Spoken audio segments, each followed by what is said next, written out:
Hello everyone, welcome to this channel.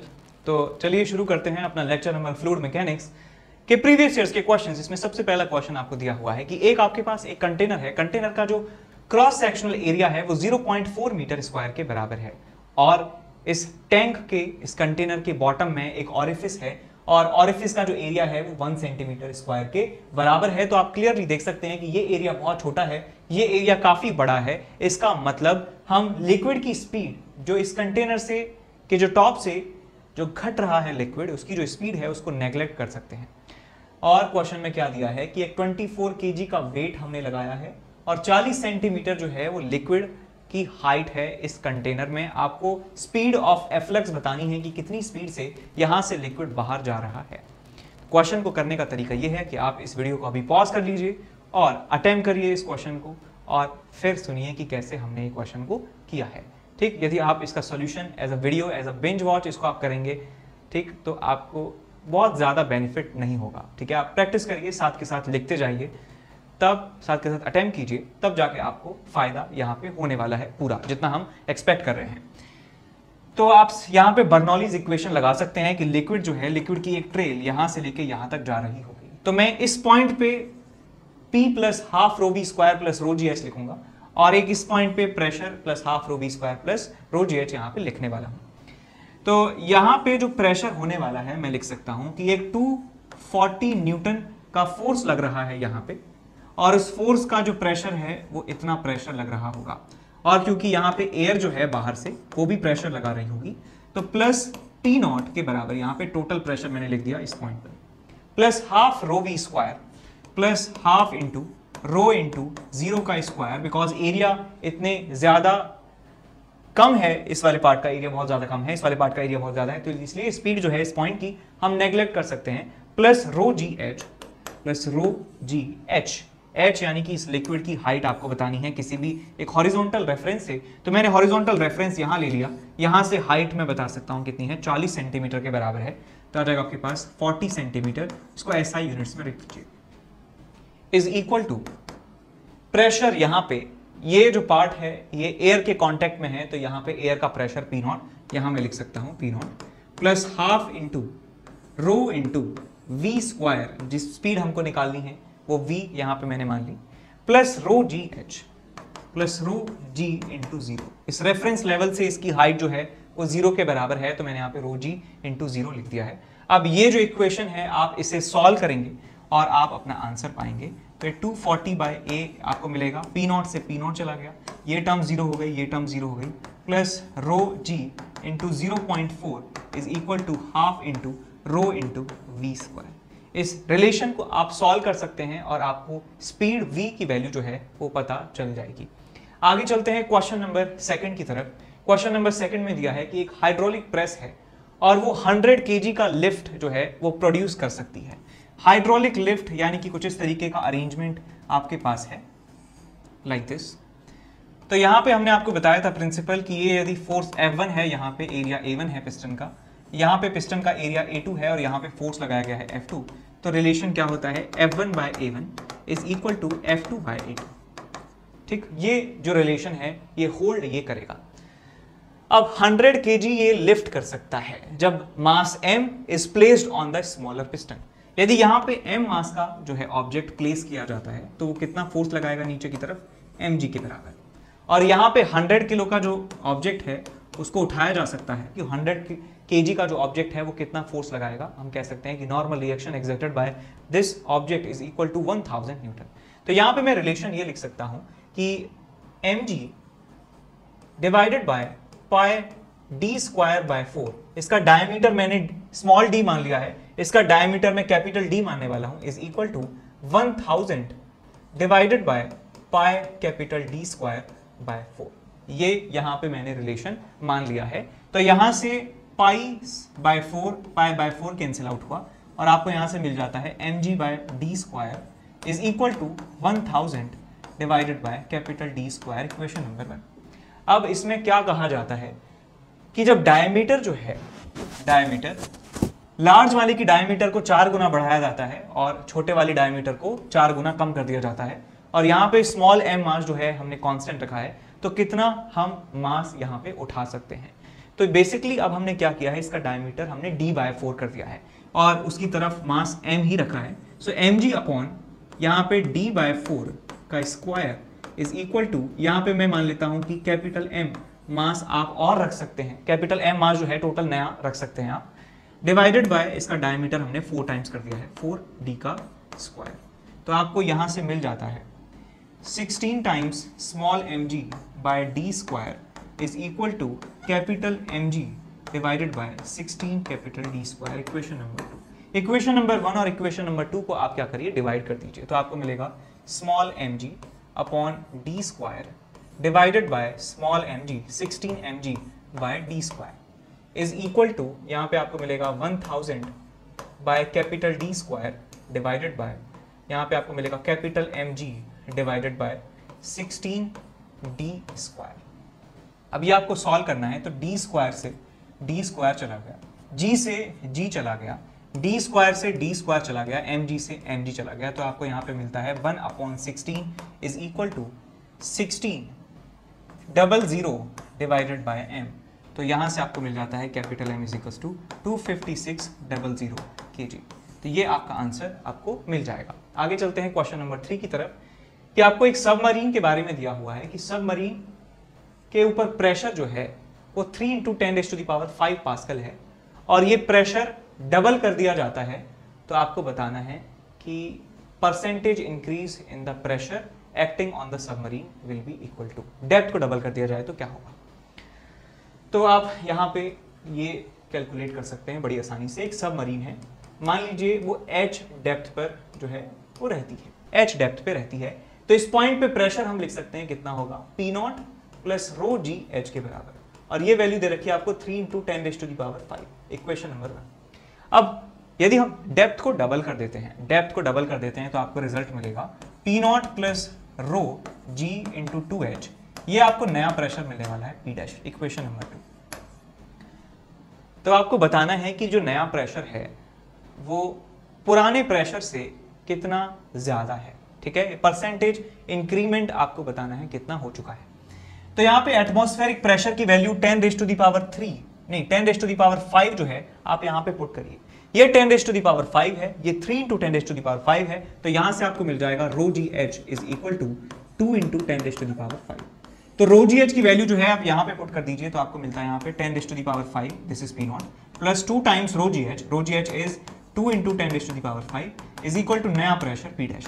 तो नया pressure आपको मिल जाता है 5 × 10⁵ पास्कल। तो नया प्रेशर है ये, पुराना प्रेशर था 3 × 10⁵। तो यहाँ पे आप लिख सकते हैं कि delta P upon initial pressure into 100 is the percentage increment in the pressure on the submarine is equal to, तो आपको मिलेगा 5 × 10⁵ माइनस 3 × 10⁵ डिवाइडेड बाय 3 × 10⁵ इंटू 100। ओहो हो, ओके, तो ये बन जाएगा आपके पास 2 × 100/3, यानी कि 200/3% आपको आंसर मिल जाएगा। 200/3 will be the correct answer, option B. इसके बाद चलते हैं क्वेश्चन नंबर 4 की तरफ। इसमें दिया है कि एक हॉलो स्फेरिकल शेल है जिसका इनर रेडियस कुछ और है, आउटर रेडियस कुछ और है। कुछ इस तरीके की कहानी है कि इनर रेडियस स्मॉल r है और आउटर रेडियस जो है वो कैपिटल R है। इसको जब डुबाया जाता है एक वाटर के अंदर तो ये जस्ट पानी की सरफेस पे तैरता है, पानी की सरफेस पे तैरता है, यानी कि कुछ इस तरीके की सिचुएशन है कि पूरा लगभग डूबा हुआ है और इक्विलिब्रियम में है, यानी कि पूरा वॉल्यूम जो है इसका वो अंदर है लिक्विड के, इस वाले पार्ट में मटेरियल भरा है और अंदर का पार्ट जो है वो खोखला है। तो जितना वॉल्यूम इसने घेर रखा है उसे वॉल्यूम सबमर्ज्ड कह सकते हैं। तो इस ऑब्जेक्ट के ऊपर एक बायंसी फोर्स लग रहा होगा, बायंसी फोर्स की वैल्यू होने वाली है density of water into volume, that is 4/3 pi capital R cube into G। ये फोर्स लग रहा है बायंसी फोर्स, और इसके ऊपर एक ग्रेविटेशनल फोर्स लग रहा होगा mg के बराबर, और उसको आप लिख सकते हैं कि density of this solid into volume in which material is present, that is 4/3 pi capital R cube minus small r cube into G। इन दोनों फोर्सेस को आप क्या करेंगे, बराबर कर देंगे। इन दोनों फोर्सेस को बराबर कर देंगे बिकॉज फ्लोटेशन की कंडीशन है। So rho W into 4/3 pi capital R cube into G is equal to density of solid into 4/3 pi capital R cube minus small r cube into g. ये आपके पास relation आ चुका है और आपको क्या दिया हुआ है कि स्पेसिफिक ग्रेविटी जो है शेल के मटेरियल की with respect to water that is 27/8, यानी कि density of solid divided by density of water is given that is equals to 27/8। Equation number 2, equation number 1, ये दोनों इक्वेशंस को आप सॉल्व कीजिए और आप जो है अपना आंसर निकालिए। आंसर एग्जैक्ट आपको नहीं मिलेगा, आप इनकी वैल्यूज को फ्रैक्शन में लिख लीजिए और फिर मिलाइए कि कौन सी वैल्यू जो है सबसे ज्यादा एक्यूरेट है, वही ऑप्शन। तो आप देखेंगे जो आपका आंसर आएगा वो दूर दूर तक इन तीनों ऑप्शन से मैच नहीं करेगा, ए ऑप्शन से ही मैच करेगा। तो ए ऑप्शन ही हमारा आंसर होगा। एग्जैक्ट फ्रैक्शन नहीं आएगा, थोड़ा मिलता जुलता आंसर यहां पे आपको मिलता है। क्वेश्चन नंबर 5 की तरफ चलते हैं। क्वेश्चन नंबर 5 में दिया है कि एक सॉलिड स्फीयर है और उसका डेंसिटी वेरिएबल है, तो आपको बताना है कि minimum density of liquid in which it will float. एक ऐसा लिक्विड बताना है, एक लिक्विड जिसका डेंसिटी हमें बताना है जिसमें ये हमारा जो स्फीयर है ये फ्लोट होगा, यानी कि ग्रेविटेशनल फोर्स जो है वो बायंसी फोर्स को बैलेंस कर देगा।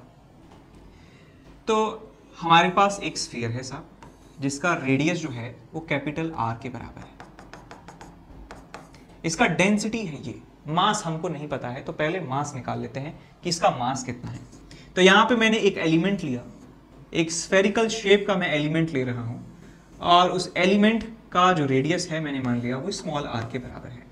बिकॉज हमें वेरिएबल डेंसिटी दी है तो मैं इस पूरे स्फीयर को छोटे छोटे वॉल्यूम्स में डिवाइड कर लूंगा और उन वॉल्यूम्स का मैं मल्टीप्लाई करूंगा इस डेंसिटी के साथ, और एक एलिमेंट का वॉल्यूम इंटू डेंसिटी उस पॉइंट पे, और अगले एलिमेंट का वॉल्यूम इंटू डेंसिटी उस पॉइंट पे, फिर उससे अगले एलिमेंट का वॉल्यूम इंटू डेंसिटी उस पॉइंट पे। ऐसे ही मैं इन सारी टर्म्स को ऐड कर दूंगा तो मुझे टोटल स्फीयर का मास पता चल जाएगा। तो यहाँ पे एक dr थिकनेस का मैंने एक एलिमेंट ले लिया, इसका छोटा सा मास मैं कैलकुलेट कर सकता हूँ, dm is equal to density rho into dv। Density कितनी है, rho nought 1 minus small r upon capital r square upon capital R square into volume, इस छोटे से एलिमेंट का वॉल्यूम आप लिख सकते हैं 4 pi small r square into dr। ये आपके पास है dm। दोनों तरफ इंटीग्रेट करेंगे, starting from r is equal to 0 to r is equal to capital R, 0 to m, इसे इंटीग्रेट कर दीजिए।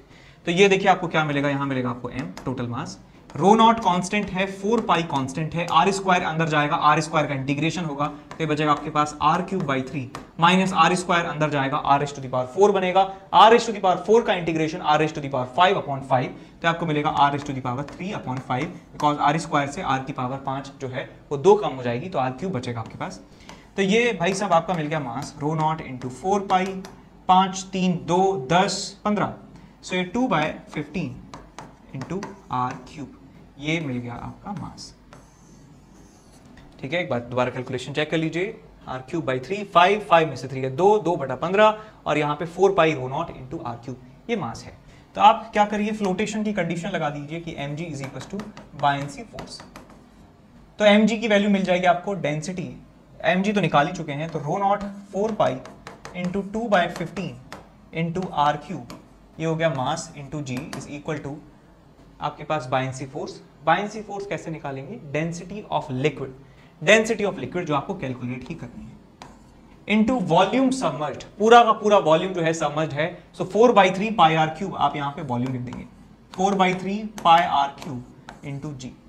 अब इसको आप सॉल्व करिए, क्या लिखेंगे आप, यहाँ 4 पाई से 4 पाई कैंसिल आउट हो चुका है, r³ से r³ गया, g से g गया, और आपको मिलता है density of liquid is equal to 2/5 into rho not. 2/5 rho not जो है आपको आंसर मिल जाएगा। आगे चलिए क्वेश्चन नंबर 6 की तरफ चलते हैं। क्वेश्चन नंबर 6 में दिया है कि एक क्यूबिकल ब्लॉक है जिसकी साइड 0.5 मीटर है और उसका 30% वॉल्यूम जो है उस लिक्विड में डूबा हुआ है, पूरा सिस्टम इक्विलिब्रियम में है।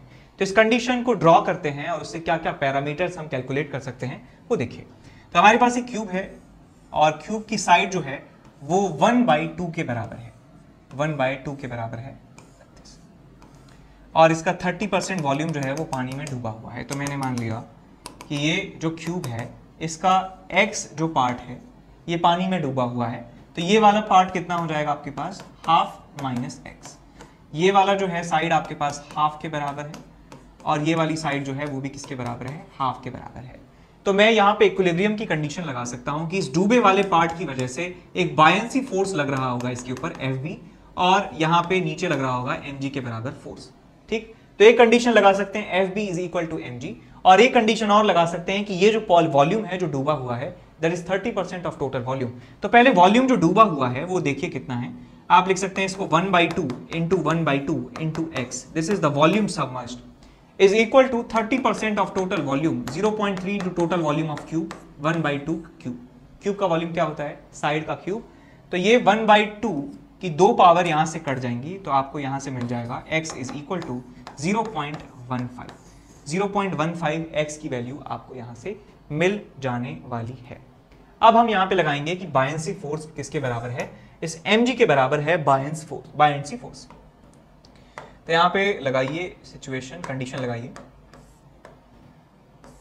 Fb is equal to mg।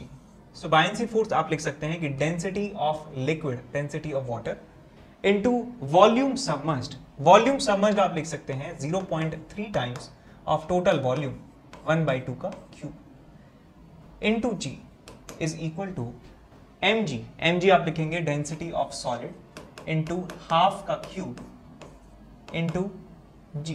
ये आपके पास कंडीशन आ चुकी है। तो यहां से हाफ के क्यूब से हाफ का क्यूब गया, g से g गया, आपको मिल जाता है rho s is equal to 0.3 into density of water that is 10⁻³ तो ये आपके पास एक डेटा यहां से मिल जाता है। अब आपसे कहा जा रहा है कि कितना हम मैक्सिमम मास इसके ऊपर रख सकते हैं जिससे ये क्या हो, ये फुली सबमर्ज्ड ना हो अंडर वाटर।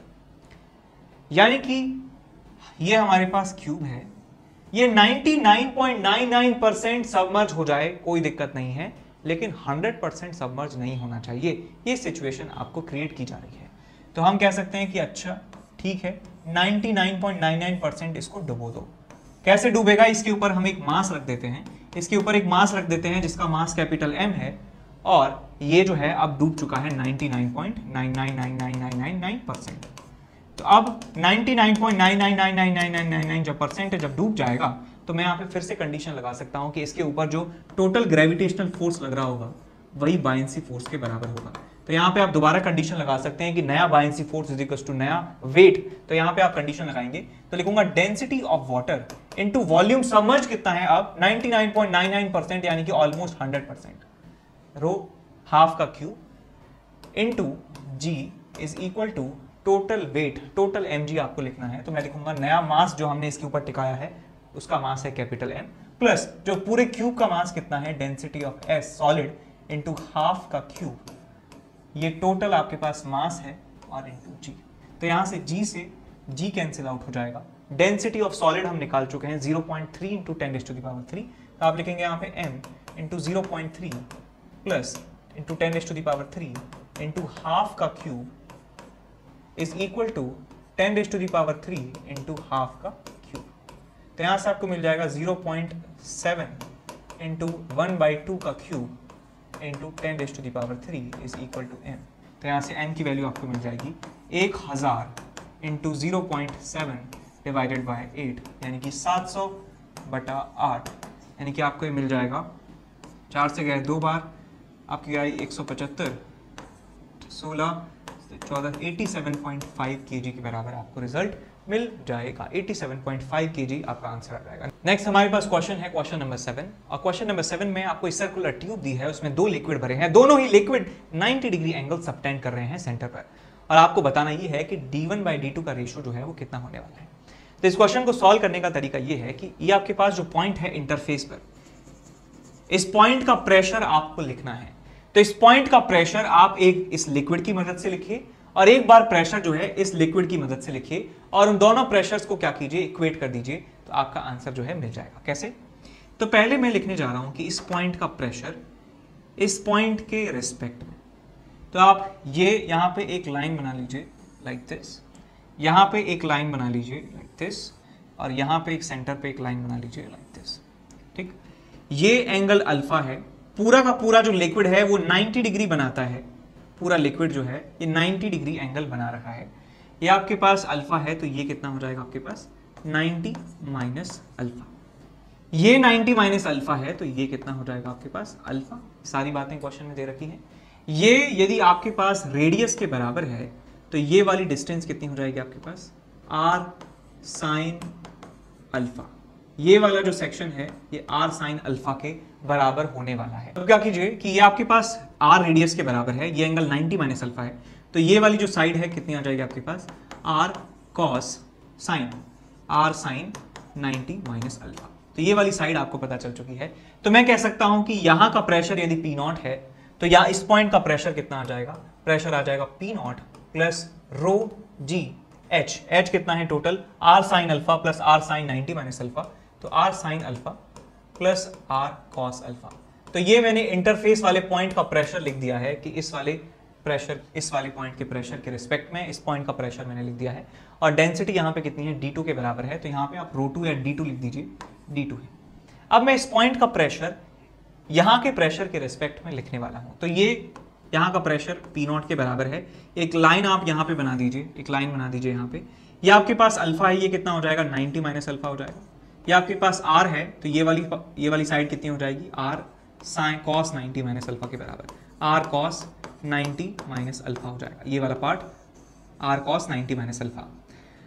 और ये वाला पोर्शन आप निकालना चाहते हैं तो हम जानते हैं कि ये वाला जो पूरा पार्ट है ये r cos अल्फा के बराबर है, और ये वाला पार्ट जो है r साइन अल्फा के बराबर है। तो ये वाला पार्ट कितना हो जाएगा आपके पास, r cos alpha minus r sine alpha. ये आपके पास पूरा r cos अल्फा है, यहां से लेके यहां तक, यहां से लेके यहां तक r साइन अल्फा के बराबर है। तो r cos अल्फा में से r साइन अल्फा माइनस कर देंगे तो ये वाली जो डिस्टेंस है आपको पता चल जाएगी, और यही इनके बीच में वर्टिकल सेपरेशन है। तो मैं इस पॉइंट का प्रेशर इसके रेस्पेक्ट में लिख सकता हूं कितना, P not plus d1 into g into r of cos alpha minus r of sine alpha, equation number 2। अब क्या करिए, आप इन दोनों जो ये प्रेशर्स हैं इनको आप इक्वेट कर दीजिए। इन दोनों प्रेशर्स को आप इक्वेट कर देंगे क्योंकि ये एक ही पॉइंट के प्रेशर हैं, जो इंटरफेस पे जो पॉइंट है इसका प्रेशर है ये। तो आप यहाँ लिख सकते हैं दैट P नॉट से P नॉट कैंसिल आउट हो जाएगा और आपको G से G कैंसिल आउट हो जाएगा, R R R R सब कैंसिल आउट हो जाएंगे। तो आपको ऊपर मिल जाता है that D2 into cos alpha plus sine alpha is equal to D1 into cos alpha minus sine alpha. तो यहां से आपको मिल जाता है d1 by D two is equal to cos alpha plus sine alpha divided by cos alpha minus sine alpha. अब इसको cos alpha से डिवाइड कर दीजिए तो आपको मिल जाता है 1 plus tan alpha divided bye 1 minus tan alpha. तो ये d1 बाई डी टू आपको मिल जाता है। आगे चलते हैं, इसमें क्वेश्चन नंबर 8 की तरफ चलते हैं। क्वेश्चन नंबर 8 में दिया है कि एक लिक्विड हॉरिजॉन्टल पाइप के थ्रू फ्लो हो रहा है और एक जगह प्रेशर P है, वहां पे स्पीड V है, और एक जगह प्रेशर P/2 है, वहां पे स्पीड कैपिटल V के बराबर है। डेंसिटी उसकी रो है लिक्विड की, तो आपको बताना है कि कैपिटल V की वैल्यू कितनी है। फ्लो स्ट्रीम लाइन है, हॉरिजॉन्टल पाइप है। देखिए साहब, हॉरिजॉन्टल पाइप है कुछ इस तरीके से, लाइक दिस हॉरिजॉन्टल पाइप है। मैंने इस लाइन को ही रेफरेंस लाइन मान लिया है। इस पॉइंट पे प्रेशर P है, यहाँ पे लिक्विड की स्पीड V है, यहाँ पे प्रेशर P/2 है और लिक्विड की स्पीड जो है वो कैपिटल V के बराबर है, कैपिटल V है। तो आप यहाँ पे बर्नौलीज थ्योरम लगा दीजिए। यहाँ का प्रेशर है P plus half into rho into V square plus rho into G into 0। रो G है, जब हम लिखते हैं तो हम एक हॉरिजॉन्टल रेफरेंस लाइन से उनकी हाइट लिखते हैं उन दोनों पॉइंट्स की। तो मैंने इसी को ही रेफरेंस लाइन मान लिया है, तो यहां से इसकी हाइट जो है 0 के बराबर है, इस पॉइंट की भी, और इस पॉइंट की हाइट भी 0 के बराबर है इस लाइन से। तो ये रो G इंटू 0 लिख दिया। यहाँ पे आप लिखेंगे P/2 plus half into rho into capital V का स्क्वायर प्लस 0। तो यहां से आप कैपिटल V की वैल्यू जो है आप निकाल सकते हैं। P/2 को धर ले जाइए और ये सब 2 हट जाएंगे, तो आपको मिल जाएगा यहां से P plus rho V square divided by rho का अंडर रूट। तो आ जाएगा आपके पास P/रो प्लस V स्क्वायर का अंडर रूट। सो P/रो प्लस V स्क्वायर का अंडर रूट, डी ऑप्शन जो है आपका सही हो जाएगा। ठीक है जी, आगे चलते हैं। क्वेश्चन नंबर कौन सा है हमारे पास, क्वेश्चन नंबर 9। क्वेश्चन नंबर 9 में दिया है कि एक नल से पानी गिरता है नीचे 1 मीटर प्रति सेकंड की रफ्तार से और क्रॉस सेक्शन एरिया उसका है 10⁻⁻⁴ मीटर स्क्वायर। अब मानना है कि pressure through out the stream of the water constant है, प्रेशर को एक समान मानते हुए कि फ्लो उनका स्ट्रीम लाइन है, तो 0.15 मीटर दूर टैप से नीचे उनका क्रॉस सेक्शन एरिया जो है वो कितना हो जाएगा। देखिए यहाँ पे सिचुएशन कुछ ऐसी है कि ये आपके पास एक नल है और उस नल का जो क्रॉस सेक्शन एरिया है वो दे रखा है 10⁻⁻⁴ मीटर स्क्वायर, और यहाँ से जो लिक्विड की स्पीड है that is equals to 1 metre per second. 1 metre per second की रफ्तार से पानी जो है यहाँ से गिर रहा है। अब पानी गिर रहा है नीचे, तो आपसे पूछा गया है कि 0.15 मीटर नीचे आने के बाद 0.15 मीटर नीचे आने के बाद जो है एरिया ऑफ क्रॉस सेक्शन कितना हो जाएगा, और स्पीड भी हमें नहीं पता है कितनी हो जाएगी, ये आपको कैलकुलेट करना है। तो हम ये जानते हैं कि इरेस्पेक्टिव ऑफ द मास, यदि कोई ऑब्जेक्ट अंडर ग्रेविटी मूव करता है, under gravitational acceleration, under the influence of the gravity, तो हम इक्वेशन ऑफ मोशन जो है यहाँ पे इस्तेमाल कर सकते हैं। तो इक्वेशन ऑफ मोशन इस्तेमाल करेंगे और आप फॉर्मूला लगाएंगे यहाँ पे v² = u² + 2as, तो आपको मिलता है यहाँ पे v² = u² + 2g × h। तो यहाँ पे आपको मिल जाएगा 1 का स्क्वायर प्लस 2 × -10 × -0.15। नीचे की डायरेक्शन में नेगेटिव ले रहा हूँ तो डिस्प्लेसमेंट नेगेटिव है, acceleration due to gravity negative है, तो आपको यहाँ से मिल जाएगा v²। तो 0.15 कितना हो जाएगा 1.5, 3 और 1 4 मतलब 2 मीटर पर सेकेंड आपको वेलोसिटी मिल जाएगी। अब मैं यहाँ पे इक्वेशन ऑफ कंटिन्यूटी लगा सकता हूँ, that area into velocity is equal to area into velocity. So 10⁻⁻⁴ into 1 is equal to, यहाँ पे एरिया पता नहीं है, इंटू 2, तो आपको मिल जाएगा 5 × 10⁻⁻5 metre square cross section area नीचे, 0.15 मीटर नीचे क्रॉस सेक्शन एरिया जो मिलेगा आपको मिलेगा 5 × 10⁻⁻5 मीटर का स्क्वायर। आगे चलते हैं क्वेश्चन नंबर 10 की तरफ। क्वेश्चन नंबर 10 में आपको दिया है कि एक वाटर जार है जिसका रेडियस r है और capital R is much greater than the area of orifice.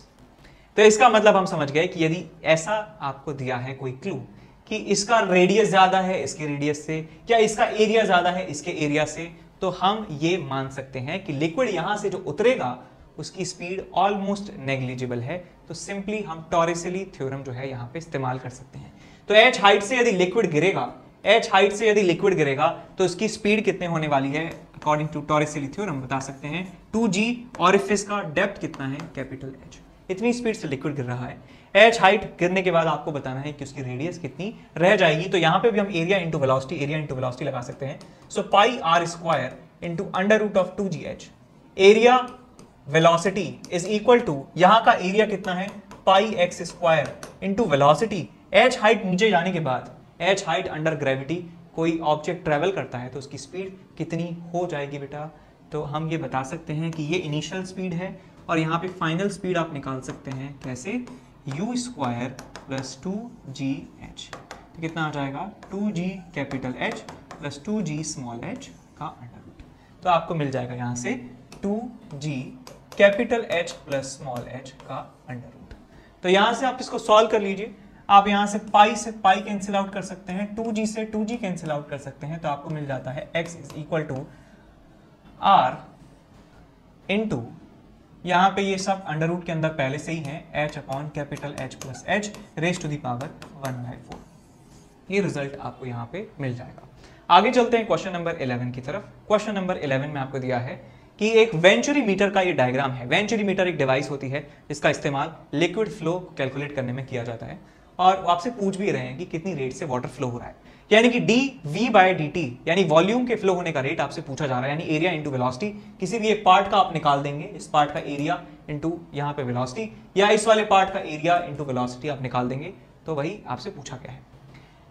तो 5 centimetre is the gap between the levels of these pipes. Cross section area यहाँ पे 6 मीटर mm² है, यहाँ पे area of cross section 10 mm² है, तो आपको रेट कैलकुलेट करना है। अच्छा, तो दोस्तों देखो, मैं मान लेता हूं कि ये जो आपका सेंटर पॉइंट है, इसकी जो हाइट है यहां से, तो किसके बराबर है, d के बराबर मैं मान लेता हूं, ठीक। तो यहां से इसके सेंटर की हाइट भी कितनी हो जाएगी, d के बराबर हो जाएगी, बिकॉज ये तो ऑलमोस्ट सेम ही लेवल पे है, ये एक ऑलमोस्ट हॉरिजॉन्टल ट्यूब है, इसका क्रॉस सेक्शन एरिया 6 mm² है, 6 mm², और इसका क्रॉस सेक्शन एरिया जो है वो 10 mm² है। अच्छा, तो मैं यहाँ पे बर्नौलीज थ्योरम जो है अप्लाई करने वाला हूँ, एक इस पॉइंट पर और एक इस पॉइंट पर, बर्नौलीज थ्योरम। तो इस पॉइंट पे प्रेशर आप लिखिए, कैसे लिखेंगे, इस पॉइंट का प्रेशर लिखना है तो आप यहाँ का प्रेशर लिखिए, कितना है P0, ये टोटल हाइट कितनी है, यहां से यहां तक 5 सेंटीमीटर है, यहां से यहां तक डी है, तो मैं लिखूंगा P not plus rho G D plus 5 centimetre into H हो गया, रो जी एच हो गया। अब क्योंकि ये सब सेंटीमीटर में है तो मैं इसको क्या करूंगा, मीटर में कन्वर्ट कर लेता हूं, ऐसा यूनिट में कन्वर्ट कर लेते हैं, ठीक है। तो इसको आप लिख लीजिए, सेंटीमीटर को मीटर बनाएंगे तो 100 से डिवाइड कर देंगे। ये आपका हो गया साहब pressure, plus half into density.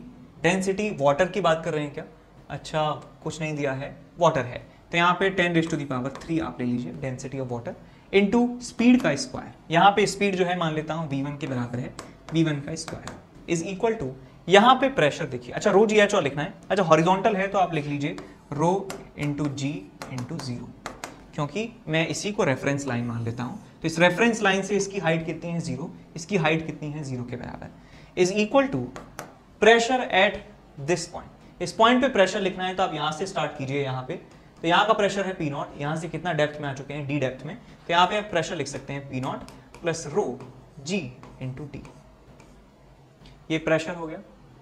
और यहाँ पे भी जो डी है सेंटीमीटर में ले रहे हैं तो आप 100 से इसको डिवाइड भी कर दीजिए। यहाँ लिखेंगे आप plus half into rho into v2 square plus rho into g into 0। तो ये आप बर्नौलीज इक्वेशन से ये आप लिख सकते हैं सब चीज। अब इक्वेशन नंबर 1 आ गई। दूसरी इक्वेशन आप लिखेंगे कि area into velocity is equal to area into velocity, तो यहाँ पे आप लिख सकते हैं 6 mm square into velocity v1 is equal to 10 mm square into velocity v2, equation number 2। तो यहाँ mm स्क्वायर से mm स्क्वायर कट गया, 2 से गए 3 बार, 2 से गए 5 बार। इन दोनों इक्वेशंस को आप सॉल्व कर लेंगे, आपका आंसर आ जाएगा। कैलकुलेशन बिल्कुल भी मुश्किल नहीं है, इस सवाल को कंप्लीट करिए, ठीक है, चीजों को कंप्लीट करने की आदत डालिए। आगे चलते हैं क्वेश्चन नंबर 12 की तरफ। क्वेश्चन नंबर 12 में दिया है कि एक स्क्वायर होल है यहाँ पे, एक यहाँ पे सर्कुलर होल है, सर्कुलर होल का रेडियस जो है r है, स्क्वायर होल की जो साइड है l के बराबर है। इन दोनों से जो वॉल्यूम फ्लो रेट जो है वो एक समान है। तो आपसे पूछा गया है क्या कि r की वैल्यू पूछी गई है, यानी कि रेडियस जो है इसका वो आपसे पूछा गया है। तो वॉल्यूम फ्लो रेट बराबर होने का मतलब क्या है कि यहाँ जो एरिया कितना है l स्क्वायर, यहाँ लिक्विड की स्पीड कितनी है v1 is equal to pi r square into v2, equation number 1। अब हम ये भी जानते हैं कि यदि एरिया बहुत ज्यादा है इस वाले पार्ट का, इस वाले पार्ट के एरिया से, तो हम टॉरिसली जो थ्योरम है वो यहाँ पे अप्लाई कर सकते हैं। तो यहाँ पे दिया भी हुआ है कि एरिया जो है छोटा है, डायरेक्टली नहीं दिया है लेकिन दिया है आपको h के टर्म्स में कि h बहुत बहुत ज्यादा है, h बहुत बहुत ज्यादा है, यानी कि यहाँ ये हाइट बहुत ज्यादा है, ठीक, यानी कि जो फ्लो है यहाँ पे बहुत ज्यादा होगा, यहाँ पे बहुत कम होने वाला है। तो मैं टॉरिसली थ्योरम लगा सकता हूँ, तो v1 की वैल्यू लिखी जा सकती है अंडर रूट ऑफ 2gh, और यहाँ से v2 की वैल्यू लिखी जा सकती है under root of 2g into 4h। तो ये दोनों वैल्यूज जो हैं आप इक्वेशन नंबर 1 में पुट करेंगे तो आपको मिलेगा यहाँ पे l square into under root of 2 under root of gh is equal to pi r square into यहाँ से आ जाएगा 2 under root 2 into under root of gh, under root gh under root 2 under root 2 under root gh। तो आपको यहाँ से मिल जाता है r is equal to l upon root 2 pi, l upon root 2 pi आपको वैल्यू मिल जाएगी। आगे चलते हैं क्वेश्चन नंबर 13 की तरफ। इसमें दिया हुआ है कि एक सिलिंड्रिकल वाटर टैंक है और यहाँ पे 2 होल किए हुए हैं, एक होल यहाँ पे है ऊपर से h1 हाइट पर, और ऊपर नीचे से h2 हाइट पर दूसरा होल है p। दोनों होल के जो क्रॉस सेक्शन एरिया है वो बहुत छोटे हैं compare to the area of the tank, और यहाँ से लिक्विड जो फ्लो हो रहा है वो एक ही पॉइंट पर गिर रहा है। इनकी ट्रेजेक्टरी जो है एक प्रोजेक्टाइल जैसी होती है, यहाँ पे स्ट्रेट लाइन दिख रहे हैं, थोड़ा सा टाइपो एरर है यहाँ पे, तो ये प्रोजेक्टाइल की तरह जो है ये आ रहे होंगे इस तरीके से और एक पॉइंट पर आकर गिर रहे हैं, यानी इनकी हॉरिजॉन्टल रेंज जो है वो एक समान है। तो आपको बताना ये है कि H1 और H2 का जो रेशो है वो क्या होगा, H1 और H2 का जो रेशो है वो क्या होने वाला है। तो यहाँ पे आप देखिए कि हमने ये सीखा था टॉरिसली थ्योरम से कि यदि इसकी हाइट h1 है तो यहां से लिक्विड की जो स्पीड होने वाली है that will be equal to 2gh1। ये नीचे h2 हाइट पे है तो ऊपर से इसकी डेप्थ कितनी हो जाएगी h माइनस h2। तो मैं कह सकता हूं यहां से जो लिक्विड निकलने वाला है उसकी स्पीड होने वाली है v2 is equal to under root of 2g capital H minus h2। अब हम time period, time of flight जो है निकाल सकते हैं कि ऊपर से नीचे आने का समय कितना कितना है। तो मैं ए से निकलने वाले लिक्विड का टाइम ऑफ फ्लाइट बता सकता हूं, T1 is equal to under root of 2, कितनी हाइट है ग्राउंड से, ग्राउंड से की हाइट देखिए कितनी है, capital H minus small h1, तो capital H minus h1 divided by g, ये इसका टाइम ऑफ फ्लाइट हो गया। और इस B से निकलने वाले लिक्विड का टाइम ऑफ फ्लाइट आप निकालेंगे, कितना है आपके पास, T2 is equal to under root of 2h2 by g। अब हम जानते हैं कि speed, horizontal speed into time of flight क्या होता है, हॉरिजॉन्टल रेंज होता है।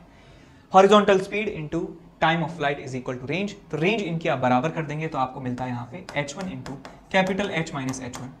सिंपल इक्वेट करेंगे, स्क्वायर कर देंगे तो आपको मिलेगा h1 into capital H minus h1 is equal to, यहाँ मिलेगा आपको h2 into capital H minus h2।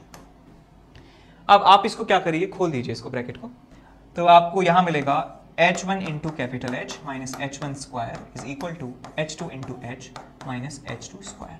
h वाली जो टर्म्स हैं उनको एक साथ ले जाइए और जो h1 स्क्वायर h2 स्क्वायर इसको दूसरी तरफ ले जाइए, तो आपको यहाँ पे मिलता है क्या, तो आपको मिलेगा यहाँ पे h1 minus h2, h1 minus h2 into h is equal to दूसरी तरफ आपको मिलेगा h1 माइनस h2 का स्क्वायर। h1 माइनस h2 का स्क्वायर जो है इसको आप लिख सकते हैं h1 माइनस h2 और यहाँ लिख सकते हैं इसको h1 प्लस h2। अब ये जो पूरी टर्म है इसको आप इस तरफ ले जाइए तो आप यहाँ से कॉमन निकाल सकते हैं h1 माइनस h2 को, तो आपको मिलेगा यहाँ पे capital H minus h1 plus h2 is equal to 0। तो ये आपके पास एक इक्वेशन बन चुकी है। यहाँ पे हम कह रहे हैं कि this into this is equal to 0, यानी कि इसके पॉसिबल सॉल्यूशन क्या है, या तो ये 0 हो या ये 0 हो या ये दोनों 0 हो। तो हम देख लेते हैं इसका सॉल्यूशन, यदि इसको हम 0 के बराबर करेंगे तो आपको मिलेगा h1 minus h2 is equal to 0, यानी कि h1 is equal to h2। एक सॉल्यूशन हमारे पास ये है। दूसरा सॉल्यूशन क्या हो सकता है, ये वाली टर्म 0 के बराबर है, तो ये वाली टर्म 0 के बराबर करेंगे तो हम capital H is equal to h1 plus h2 यहाँ पे लिख सकते हैं। अब इन दोनों सॉल्यूशंस में से कौन सा सॉल्यूशन है एक बार चेक कर लेते हैं डायग्राम की हेल्प से। तो पहले इसको चेक करते हैं कि capital H is equal to h1 plus h2 है या नहीं। तो भाई कैपिटल H है पूरी ये हाइट, h1 क्या है ये वाला पार्ट, h2 क्या है ये वाला पार्ट। तो हम डायग्राम से क्लियरली बता सकते हैं कि यार h1 और h2 जो हैं वो h के बराबर नहीं है, ये वाली डिस्टेंस कौन खा गया, तो इसका मतलब ये सॉल्यूशन नहीं हो सकता है।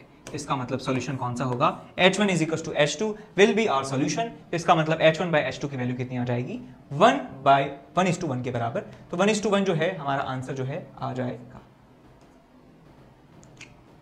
तो 2:2 भी हमारा आंसर है। तो आंसर बी और सी जो है दोनों आ जाएंगे। इसमें दिया है कि एक सिलिंड्रिकल वेसल है और इसमें आपको दिया हुआ है सब कुछ कि एरिया टैंक का कितना है, वेसल का कितना है और जो ऑरिफिस है उसका एरिया कितना है। तो time in which it will completely emptied, तो आपको टाइम का फॉर्मूला मैंने बताया था, कितना होता है टाइम, पूरे खाली होने का टाइम होता है capital A by small a, capital A by small a under root of 2h by g, under root of 2h by g।